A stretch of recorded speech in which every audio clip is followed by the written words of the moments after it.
Almost a Woman by Esmeralda Santiago.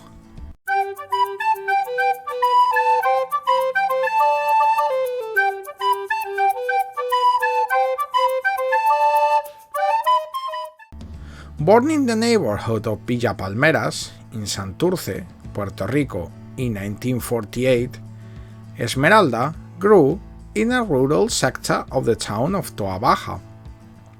Coming from a large poor family, she was 11 years old when, in 1961, her mother decided to move with her 11 children to Brooklyn, New York. In New York, she was able to secure admission to New York's Performing Arts High School and study acting. After graduating from high school, she attended Harvard University, where she received a Bachelor of Arts degree. After becoming a leading writer, she has received honorary doctoral degrees in letters from Trinity College, Pace University. However, after graduating from Harvard, she went back to Puerto Rico to work from the island. There, she was confronted with sexism and the rejection from those who questioned her Puerto Ricanness or viewed her as too Americanized. These personal dilemmas brought her back to the US. Back in the US, she moved to Boston, where she started her writing career, writing for newspapers and magazines. In 2008, Esmeralda suffered a stroke that affected her abilities to read and write. Through her determination, she recovered and was able to write again.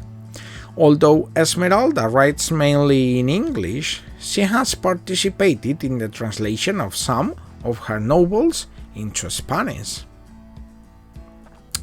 In this second volume of her trilogy, Esmeralda Santiago's book, Almost a Woman, describes her American life that began in Brooklyn in 1961, where she had a 3-bedroom apartment with 7 young siblings, an alcoholic grandmother, and a strict mother. Quick to learn English and eager to embrace America while maintaining her Puerto Rican identity, Nehi longs for her own bed, a connection to her estranged father, independent from her domineering Mami, and a place to call home. On the cusp of womanhood, Esmeralda receives warnings from her family members, and especially her mother, called Mami, to watch out for the many dangers lurking in the city. She studied acting at the prestigious Performing Arts Public High School, and despite falling out of place because of her heritage, Esmeralda was able to obtain work in a children's theater and had a small role in the film Up the Down Staircase. Her mom prevented her from dating until she was 17, but Esmeralda details several romantic involvements, including an affair with a Turkish filmmaker. Forced to lose her Puerto Rican accent to widen her acting range, Santiago never lost her connection to Mami, her family, and her heritage, and her love for them all shines through this engaging memoir. In this memoir, Esmeralda Santiago takes us on an evocative and transformative journey through her adolescence, capturing the essence of her migration from Puerto Rico to the US. Esmeralda's memoir is a testament to the enduring spirit of a young girl striving to carve out her own place in America.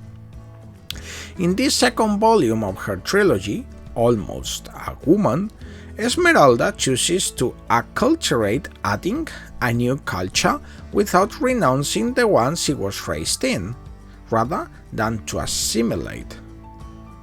Esmeralda recreates memories, and in this recreation, the memory can be honest with herself, and at other times, the memories she tries to construct slip beyond the borders of the conscious world. Esmeralda maintains the voice of a young woman on the brink of maturity with such equilibrium that we are right there with her. Esmeralda captures the strength, boundaries, and dynamics of La Familia Latina. Santiago writes with a flair for detail, humor, and complex emotion that draws readers into a delightful and sometimes heartbreaking personal journey. The Hispanic, Latino, and Nuyorican writers of the United States of America. Thanks for watching.